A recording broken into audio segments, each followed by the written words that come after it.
Hello, I'm Professor Jeff Gully, and in this short video, I'm going to demonstrate how you can take a seminar PowerPoint in one of your classes and upload it to Google's NotebookLM to create some excellent study guides and resources.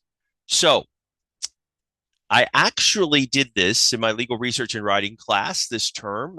In Unit 2, we were talking about state and federal courts, citing case law. And so I share with my students. I actually created a study guide and resources for them and shared that and explained how they could also create their own. So let's demonstrate that right now. So this is the Unit 2 outcomes in LS 284, what the focus is. And of course, some of you viewing this video may be students who have already taken legal research and writing, or others will be taking it in your coming terms. So, Notebook LM is one of Google's AI products. What's great about it is that it can be used to create study resources, and it's a closed AI product. So you're not researching, it's not researching the internet, you're not sharing information that's going to be used by an AI product. In fact, Notebook LM actually, Google's terms of service says they will not do that. It's closed in. So I created it using my Notebook LM account through Purdue Global. And as a student, you would also be able to access it as well. So the video is going to demonstrate how I used the Unit 2 seminar PowerPoint in the course, and I uploaded it to Notebook LM, and it created some great resources. So, for example, flashcards, an infographic, quiz questions, even a short video about unit content. So let's explore that right now.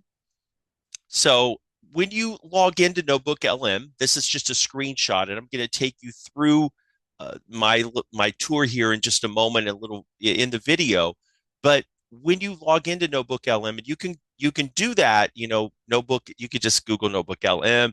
You can access it from your email if you're in your Purdue student email account. You go to where your apps are, and you click on actually.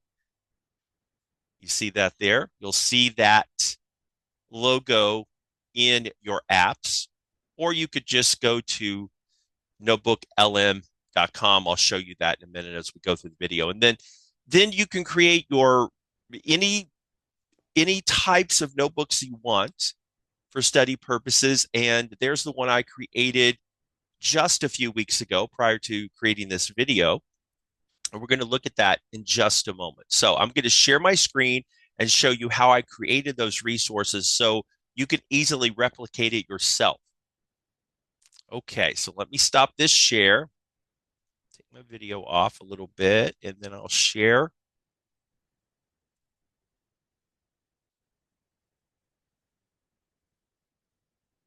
Okay. All right, now, here we go. So here is my Notebook LM account. Okay, so I've logged in. You can see up here in the address bar the URL, notebooklm.google.com. So you can go there, or you can access it from your Purdue Global student email account, clicking on the apps and selecting Notebook LM. And then you can create your own notebook. So this is how I started it. You can see the resource I'm going to show you I've already created, but let's just click on that.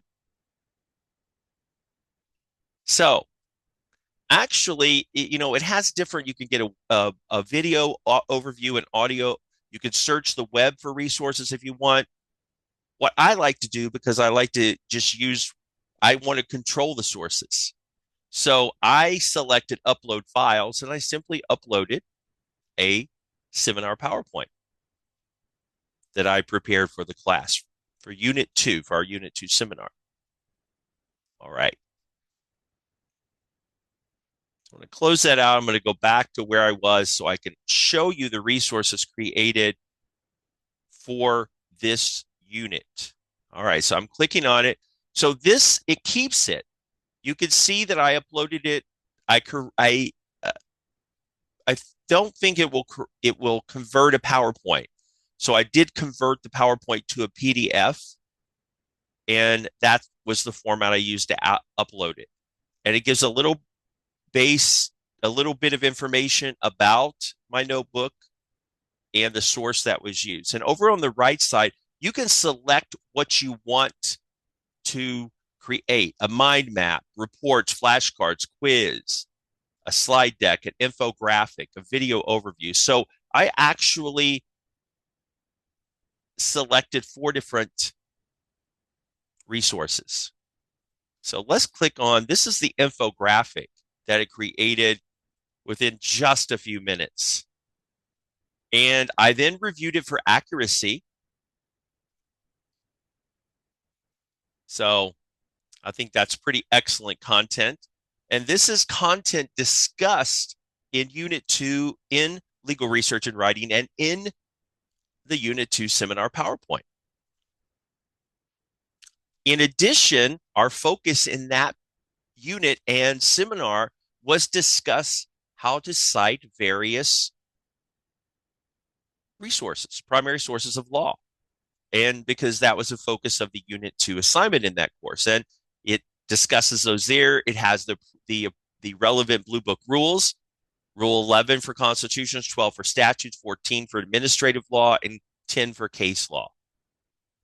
Talks about the jurisdiction test as well, that the federal courts only have jurisdiction based on two different types of jurisdiction: federal question and diversity jurisdiction. And you can see how it also is a nice overview of how our courts are set up, both at the federal and state level. All right. In addition, flashcards, it created 64 flashcards. So let's open some of those up. And this is a great, great study tool. Many students like to use this. It would be a nice complement to some of the learning activities in this course. Most of our courses, of course, do have the learning activities, especially here in Legal Research and Writing. So you can quiz yourself. What are the 4 primary sources of law identified in Unit 2? And you could just click it and it flips over to give you the answer, to check your work. Go right on to the other card: which branch of the government is responsible for creating statutes. There we go, legislative branch. And it'll even explain for you if you want more information.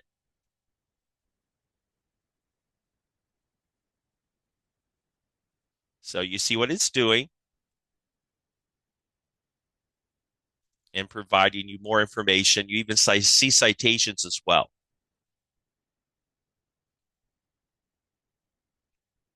Right. And then you could just keep going. It created, I don't know if you can request specifically, or it's just based on the source, how much content. The more content, the more you're going to get as far as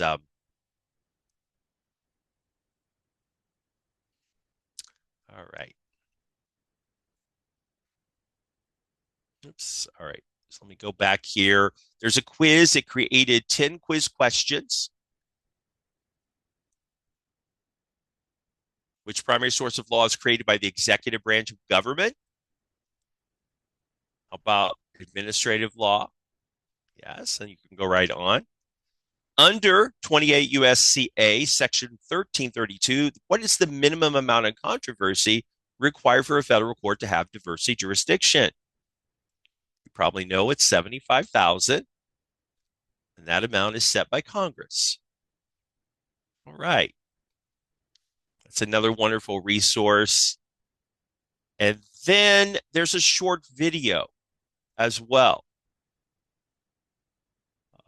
Trying to think. I'm thinking, yeah, it's just a little over 5 minutes. So I don't have the audio set up right now for you to hear this, but you could see.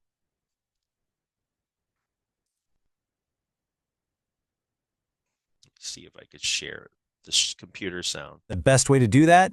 Let's solve a very, very strange case. I'm sharing So I computer want you to sound, but meet you may or may Robbie not and hear it. Rob. Now, these are not your typical criminals. They actually got the nickname the polite pillowcase bandits. Why? Because when they robbed banks, they would just slide the teller a Uh, note I'll skip ahead. under two sets of laws. You could see the They didn't content just rob here. any, try to appeal and work their way up. The first rung on that ladder road would come to an end. So let's talk about that. So what's great about this little short video, again, it's using content from the PowerPoint that I uploaded and creating the video. It's using the scenario it was referring to as a scenario used in the Unit 2 written assignment in the class. And so it used that to explain federalism, and then it discusses the levels of courts. It also talks about citations as well. So you can see how easy it is to create your own notebook in using NotebookLM. What's great about it is that you could take a PowerPoint that's shared with you by a professor and easily create it. Or maybe you have some of your own notes you've taken. Some students take notes in seminar, or you've taken some notes while you've been doing the reading. That's excellent. Or you have that in a Word document, you can upload that to create a notebook as well. Now, always be careful about what you're uploading to make sure that you're not violating any copyright laws or any terms of service. For example, let me give you an example. I was going to I was going to add some content from an article that I read in the PG library in the EBSCO database, and it was for one of the 400 level courses that I teach. And then I thought, well, let me make sure. So I looked at the terms of service, clicked on that, and it specifically prohibited the user, okay, from me as the user, from sharing content from the article with any AI product. So based upon that information, I did not include that information in the notebook that I was experimenting with. So I hope you enjoy learning more about NotebookLM as an AI product that can easily assist you in your studies. And just try it out sometime. It only takes a few minutes to create some of these resources.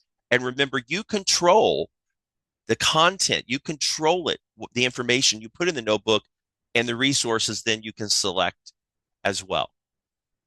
All right. Well, thank you for checking out this video, and have a good day.